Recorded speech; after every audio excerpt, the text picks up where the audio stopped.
안녕하세요.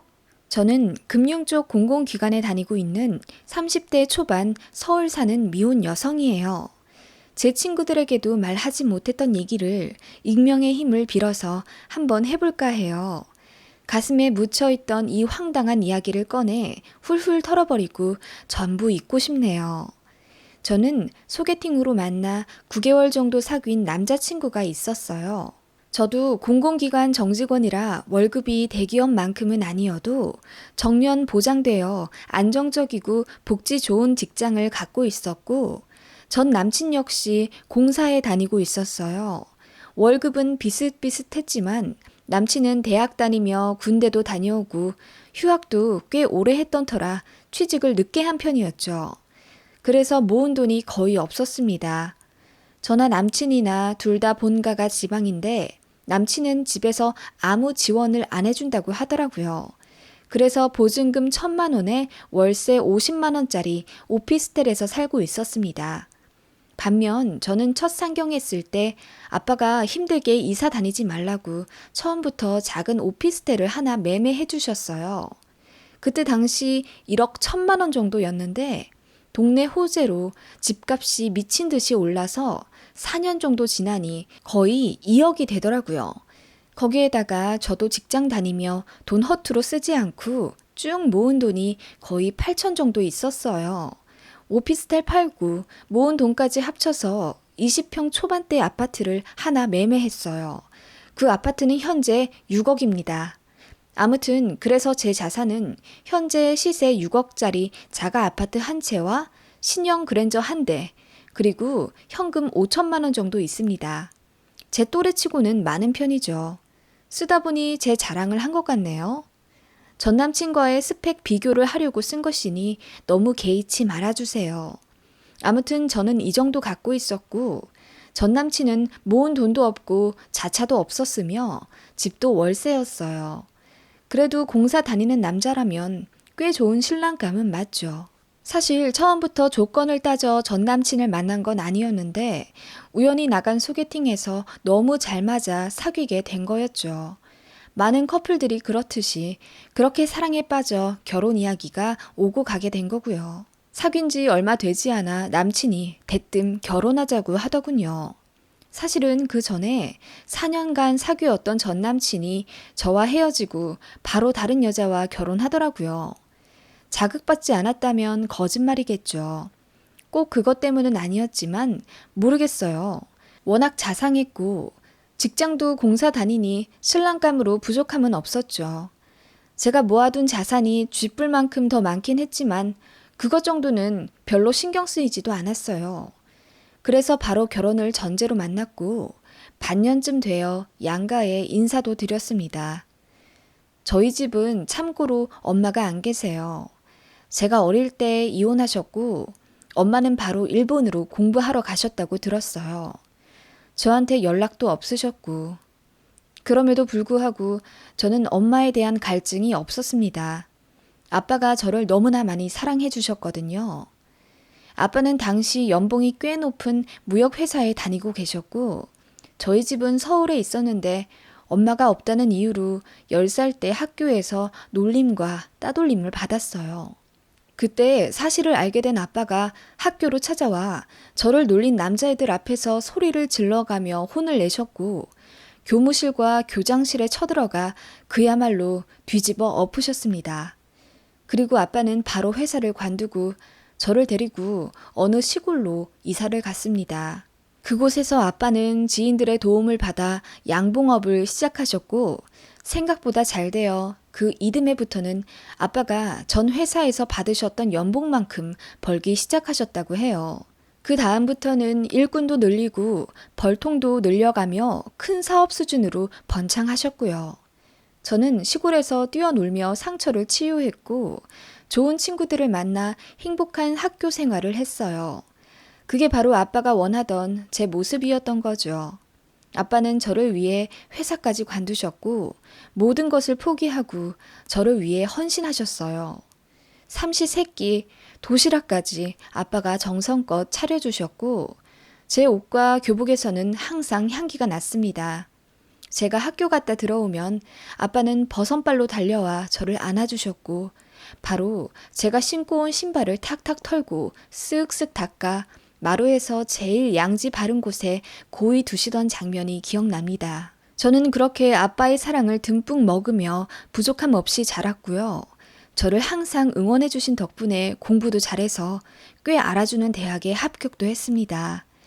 그리고 원하는 곳에 취직하게 된 거고요.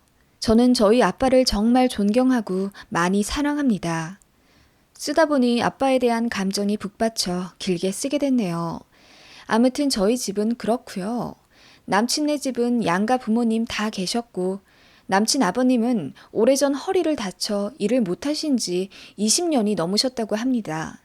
다행히 남친 어머니께서 보험 일을 하고 계셨고 꽤 많이 버셨다고 해요. 그래서 어머님의 능력으로 집도 넓혀가며 지금 30평대 신축 아파트에 살고 계셨고요.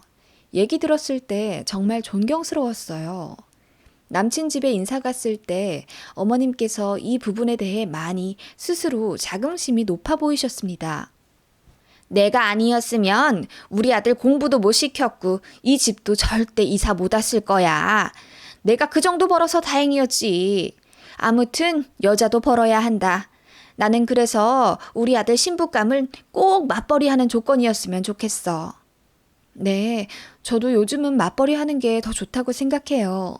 돈도 돈이지만 여자고 남자고 다들 똑같이 공부해서 사회 나왔는데 아깝기도 하잖아요. 여자고 남자고 다들 똑같진 않지. 여자가 일은 하지만 집안일도 책임지긴 해야 하는 거야.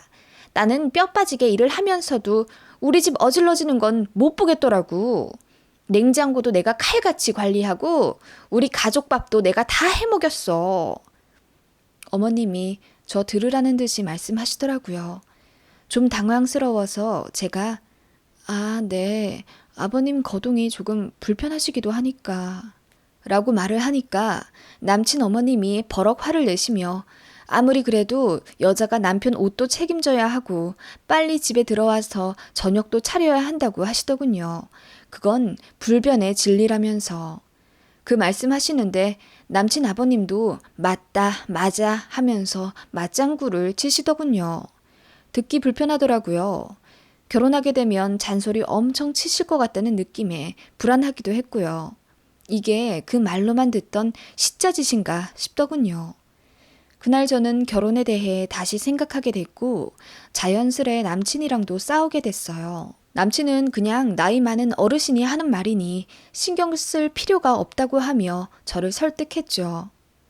아니, 내가 자기한테 집안일 다 넘길 사람이야? 결혼하면 당연히 집안일도 분배해서 하지. 그건 그렇지만 어머님 저렇게 말씀하시는 거 듣는 내 입장은 어떻겠어? 당연히 기분 나쁘지. 존중받는 느낌이 하나도 안 들고. 자기는 우리 집 왔을 때 이런 감정 느껴본 적 없잖아. 맞아. 자기 말이 다 맞아. 내가 집에 가서 엄마랑 다시 깊게 얘기를 좀 해볼게.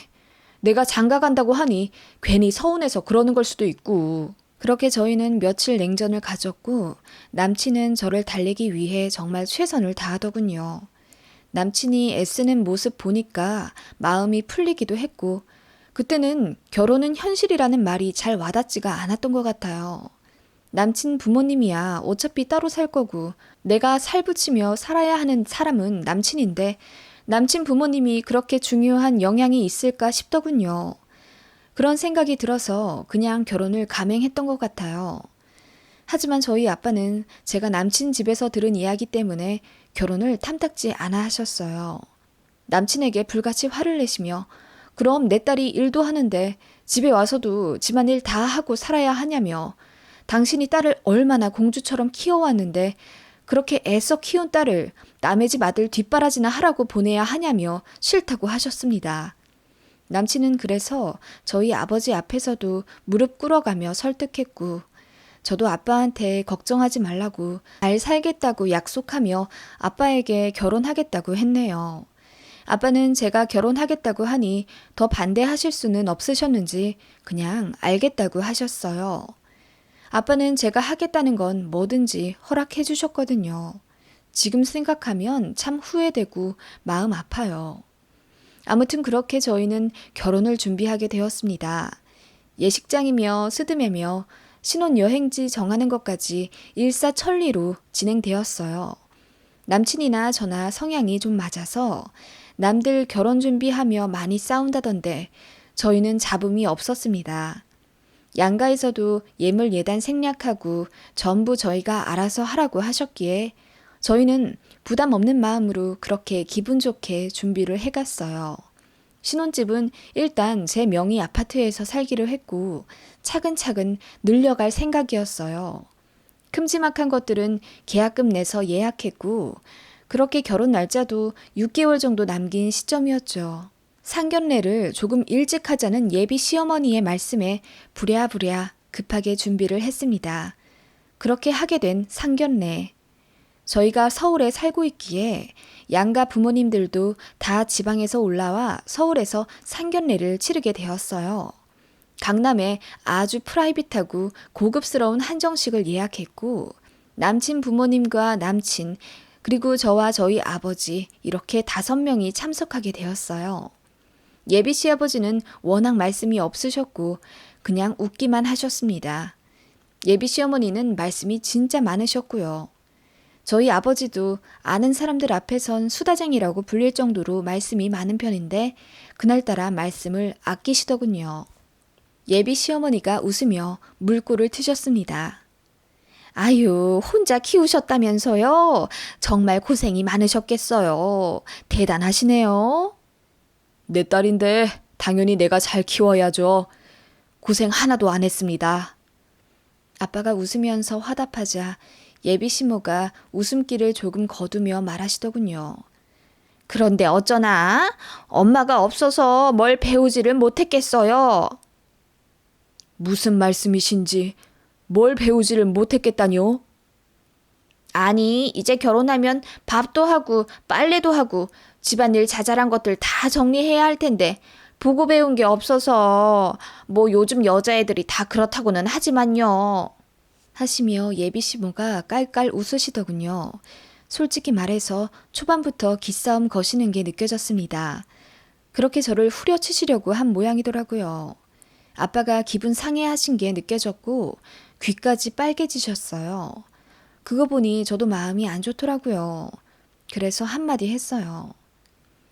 여자만 집안일 하는 시대는 끝난 것 같은데요. 저도 일하는 사람인데 당연히 진수 씨랑 같이 해야죠. 그게 현명한 결혼 생활 아닐까요? 잡음도 안 생기고. 무슨 말이니? 그래도 여자가 하는 거랑 남자가 하는 거랑은 달라. 여자 손끝이 야무져야 집안이 잘 돌아가지. 엄마 없는 집은 다 티가 나기 마련. 아이고 구구. 예비 시모가 무심코 말씀하시다가 갑자기 입을 막으며 말을 줄이시더라고요. 저희 아빠는 헛기침을 한번 하셨지만 화는 내지 않으시고 부드럽게 웃으시며 말씀하셨어요. 아무래도 애비 손끝이 투박해서 야무지진 못했겠죠. 사람마다 부족한 면이 왜 없겠습니까? 그래도 우리 딸 공주처럼 잘 해입히고 잘 먹이고 남부럽지 않게 키웠습니다. 자취할 때 보니 집안도 깨끗하던데요. 안 가르쳐도 현명하게 잘 해낼 겁니다. 모름지기 부부는 이제 하나인데 둘이서 잘 맞춰 나가겠죠. 아무리 그래도 여자는 여자입니다. 나도 우리 집 먹여 살리면서 내가 다 했어요. 여자가 그래야 합니다. 코피 쏟아가면서도 남편 밥 먹은 거 설거지하고 남편 와이셔츠 다려가면서 사는 게 여자의 일생이지요. 사부인, 말씀이 좀... 같이 일하는데 어찌 우리 딸만 집안일을 합니까? 나는 그렇게는 안 했으면 좋겠어요. 안 하는 게 아니라 못하는 거겠죠. 따님이 하자가 있다고 왜 먼저 말을 못하십니까? 뭐라고요? 하자? 예비 시모의 말에 아빠가 버럭 화를 내셨고 순식간에 상견례장이 아수라장이 되었습니다. 아빠는 울그락불그락 성을 참지 못하셨고 남친이 예비 시모를 말리느라 정신이 없었어요. 엄마, 왜 그러세요? 말씀을 좀 가려하세요. 이보시오, 내 딸이 하자가 있다니 엄마 없이 자란 게 그렇게 큰 흠입니까? 왜 흠이 아니에요. 뭐 좋은 직장 다니고 집도 있는 건 알겠는데 아무리 그래도 딸이 엄마한테 좀 배워서 시집을 와야지. 그래야 시어머니 사랑도 받고 살지 않겠어요? 말은 끝까지 들어보셔야지. 따님이 조금 부족하지만 내가 그래도 사랑으로 잘 가르치고 감싸 안겠다. 이 말 하려고 한 거예요. 성격이 조금 급하시네. 예비 시모가 비아냥거리듯 말했고 아빠는 시어머니 사랑이라는 말에 조금 움찔하신 듯 했습니다. 정말 마음이 찢어질 듯 아프더군요. 결혼이고 뭐고 아빠 마음에 상처까지 내면서 하고 싶진 않다는 생각이 들었습니다. 예비 시모가 이렇게까지 무례한 줄도 몰랐고요. 저는 저희 아빠가 저를 지키기 위해 아빠 인생 전부를 포기하신 것 잘 알고 있어요. 그 사랑 온전히 받고 자랐고 그 힘으로 세상에 당당히 나왔어요. 제 자신이 부족하다고 느낄 때도 많지만 그건 엄마가 없어서라고 생각해 본 적은 단 한 번도 없었습니다. 그렇게 말씀하지 말아주세요. 어머, 어른이 하는 말에 무슨 말대꾸가. 아닌 것엔 아니라고 말하라고 배웠습니다. 우리 아빠한테요. 제가 차분하게 말하자 예비 시모가 눈을 부라리며 저에게 삿대질하며 소리 지르더군요. 어린애가 말대꾸 따박따박 하는 걸 보니 엄마 없이 자란 티가 난다면서요. 그때 아빠가 벌떡 일어나셔서 예비 시모의 손가락을 탁 잡아내리셨습니다. 지금 누구한테 삿대질입니까? 내가 우리 딸이 좋다고 하니 참았는데 이건 뭐 해도 안 되겠네요. 이런 집에 시집 보내서 우리 딸 마음에 상처 내기 싫습니다. 결혼 다시 생각해보죠. 아빠가 말씀하시자 예비 시모가 당황해 하시더니 피식 웃으시더군요. 그런데 손이 왜 이래요? 문둥병인가? 시골에서 뭔 벌을 친다더니 문둥병 걸려서 요양 간 건 아니고요? 아무튼 진정 좀 하고 들어보세요. 둘이 현명하게 잘 살길 바라는 마음에서 내가 하는 말이니 내가 하는 말 틀린 적이 없어요. 내가 우리 집 먹여 살린 것도 좀 보세요. 내 말 들어서 안 된 적 없습니다. 예비 시모의 입에서 문둥병이라는 단어가 나오자마자 저는 가만히 있을 수가 없더라고요. 언성을 높여 예비 시모에게 따졌습니다. 문둥병이라고요? 어머님, 지금 우리 아버지 손보고 문둥병이라고 하셨어요? 그래, 이게 다 뭐야? 곰보도 아니고 식장에서 하객들이랑 악수해야 하는데 사람들도 보고 놀라겠다. 내가 뭐 틀린 말 했니? 너나 너희 아버지나 왜 이렇게 자격지심들이 있어? 그냥 부족한 건 인정하면 되는 거 가지고 우리가 잘 헤아려 준대잖아. 대체 왜 이렇게 저희 집을 후려치지 못해 안달이세요? 저 진수 씨보다 좋은 대학 나왔고 진수 씨보다 돈 많이 모아서 집도 있고 차도 있어요. 우리 아빠한테 사랑 듬뿍 받고 자랐고 배울 거 다 배우고 독립했는데 제가 뭐가 모자라서 상견례에서 어머님께 이런 말을 들어야 하나요? 어머님 대단하신 건 알지만 그렇다고 이렇게 저희 집 무시하셔도 된다고 생각하세요? 제가 참지 않고 말하자 남친이 불편해하며 저를 말리더군요. 자기 엄마한테 그만하라고요. 그거 보니 더 어이가 없더라고요. 누가 누굴 말려야 하는데요. 너나 너희 아버지나 참 닮았네. 내 얘기를 끝까지 좀 들어보고 판단을 해야지. 네 아빠 문둥병이라고 놀리는 거 아니고 다른 사람들이랑은 좀 다른 면은 결혼한 상대 집안한테 양해를 구해야 한다는 걸 말해주는 거다. 네가 어려서 모르는구나. 양해요? 양봉업 하느라 벌에 좀 쏘였는데 그게 왜요?